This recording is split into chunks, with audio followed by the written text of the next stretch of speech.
बंधूंनो 89 मराठीत आपल्या सर्वांचं स्वागत आहे। आज 16 मार्च 2026 आज सोलापूर बाजार समितीमध्ये 375 गाड्याची आवक आहे। आज आपण प्रत्यक्ष सोलापूर बाजार समितीमध्ये आलो असून आज आपण प्रत्यक्ष निलाव पाहूया।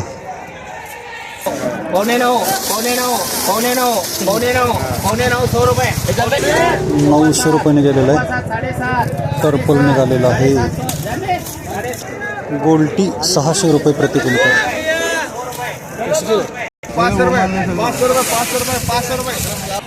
500 रुपये पत्ती निघालेली आहे 500 रुपये प्रति क्विंटल।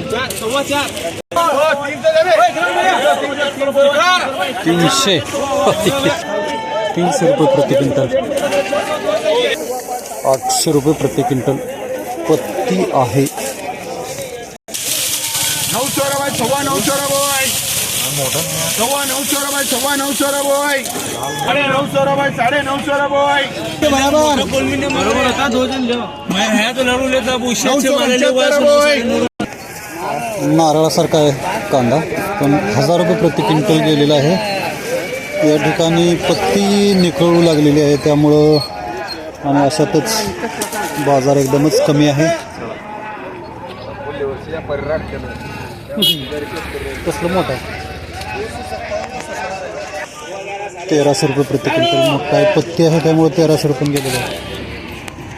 1200 रुपये हा 1200 रुपये प्रति क्विंटल गेलेला आहे।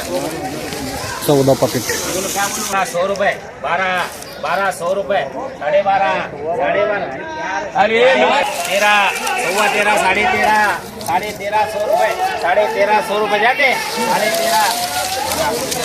1350 सगळ्यात हायेस्ट दर दिसतोय।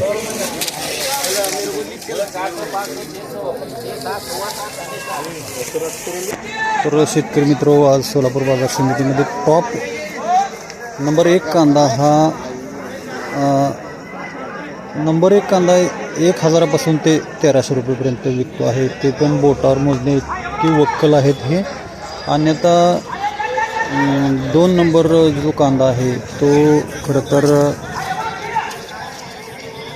600 रुपयेपासून ते 900 रुपयेपर्यंत विकतोय। तर गोल्टी आणि उघडा पडलेला कांदा 100 रुपयेपासून ते 500 रुपयेपर्यंत विकत आहे।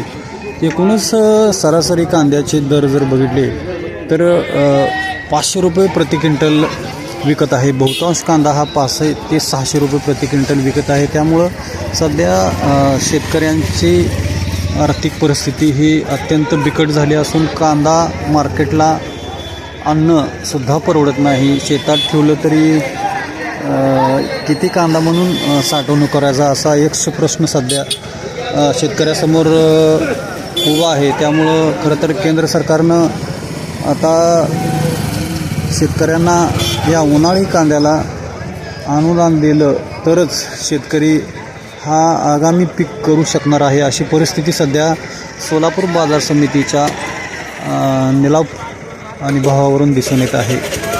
नमस्कार।